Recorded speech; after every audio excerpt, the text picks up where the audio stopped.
আজকে আমরা এক বিশেষ কারণে আপনাদেরকে ডেকে এনেছি আমাদের সাংবাদিক সম্মেলন আয়োজন। সেটা হচ্ছে, আপনারা জানেন গত 8ই মার্চ ত্রিপুরায় যে নবনির্বাচিত যে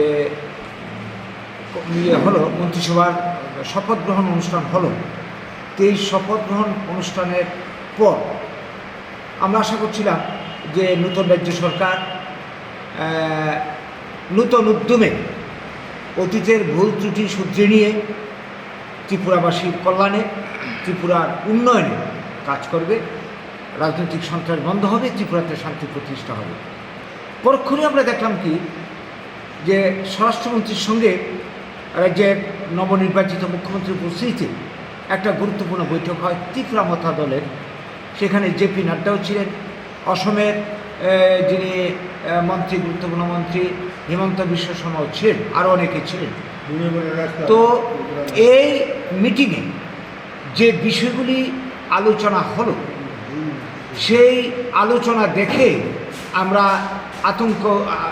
গ্রস্ত হয়ে পড়েছি। ত্রিপুরার মানুষ চিন্তায় পড়েছে যে ত্রিপুরা রাজ্যে যেটা আমাদের আশঙ্কা ছিল যে টুডে অর টুমোরো ত্রিপুরা মথার যে দাবি নিয়ে এদের লড়াই গত 2 বছর ধরে চলছে, ত্রিপুরা যে গ্রেটার ত্রিপুরাল্যান্ড, এরকম একটা কিছু হতে চলছে।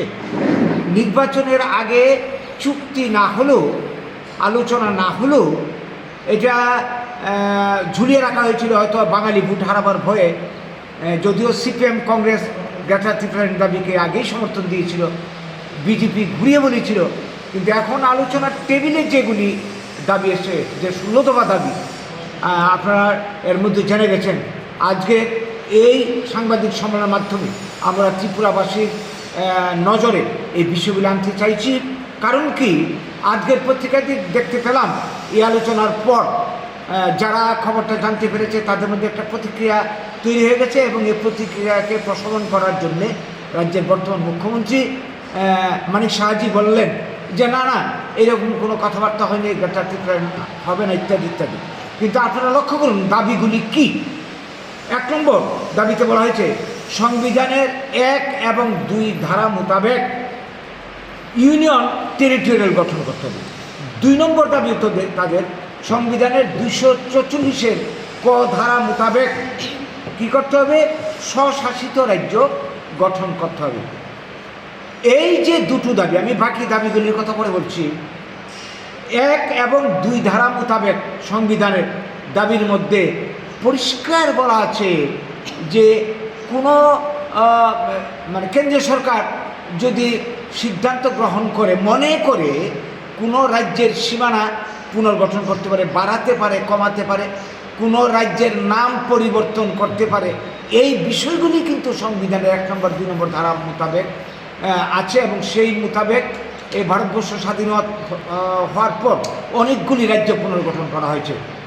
যেমন আগের যুক্তপ্রদেশ ভেঙে করা হয়েছে উত্তরপ্রদেশ, আগের মহীশূর ভেঙে করা হয়েছে মহারাষ্ট্র, গুজরাট, পাঞ্জাব ভেঙে করা হয়েছে পাঞ্জাব, হরিয়ানা, এইভাবে উত্তরপ্রদেশ ভেঙে করা হয়েছে উত্তরাখণ্ড, বিহার ভেঙে করা হয়েছে ঝাড়খণ্ড, এইভাবে অন্ধ্রপ্রদেশ ভেঙে করা হয়েছে তেলেঙ্গানা রাজ্য, ইত্যাদি ইত্যাদি অনেক রাজ্য গঠন করা হয়েছে।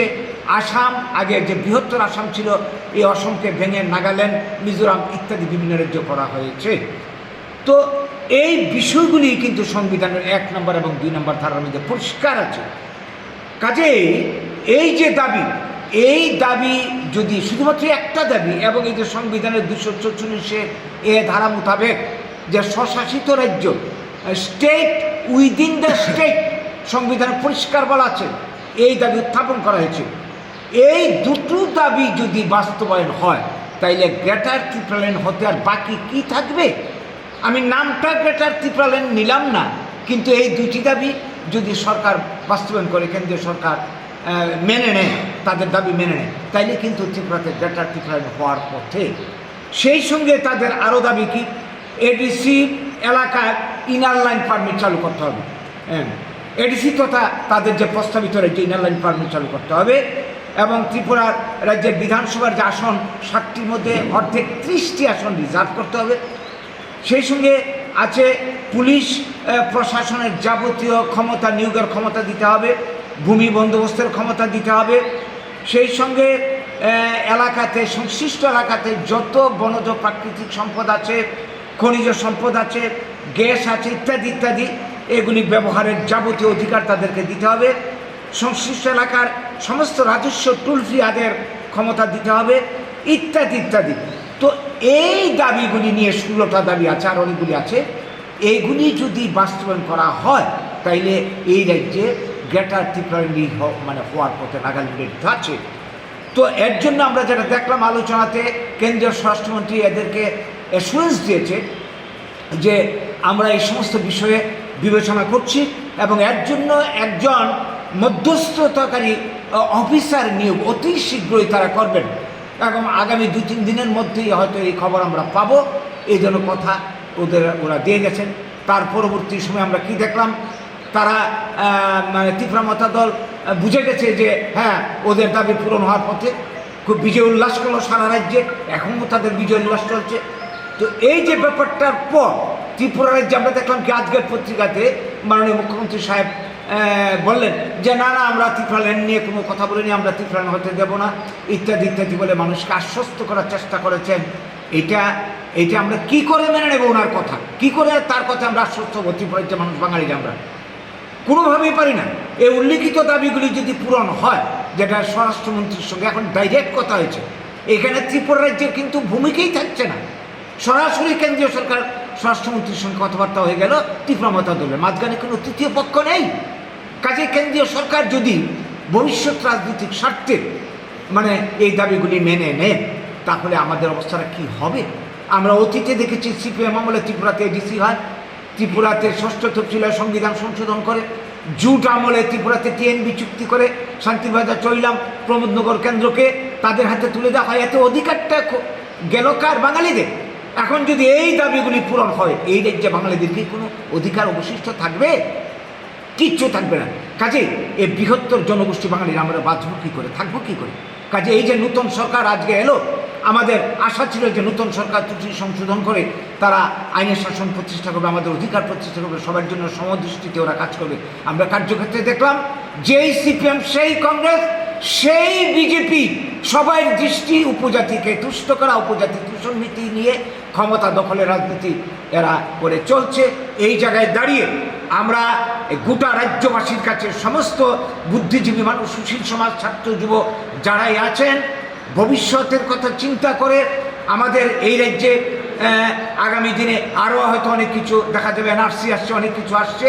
যদি তা হয় আমাদের ভবিষ্যৎ অন্ধকার। আমরা রাজ্যবাসীর সবার কাছে আবেদন জানাচ্ছি, এই মুহূর্ত থেকে আমরা গোটা রাজ্যবাসীকে সজাগ সতর্ক করতে হবে। আমাদেরকে সবাইকে নিয়ে একটা তীব্র আন্দোলন তৈরি করতে হবে। কেন্দ্রীয় সরকারকে বুঝিয়ে দিতে হবে যে সর্বনাশ তো হয়ে গেছে, তো হয়ে গেছে, আর যাতে কোনো সর্বনাশী পদক্ষেপ এই কেন্দ্রীয় সরকার না দেয়। তাহলে কিন্তু বাঙালিরা বাধ্য হবে নতুন করে আন্দোলনে নামতে, এবং আমাদেরকে নামতে হবে যে পরিস্থিতি আমরা দেখতে পাচ্ছি।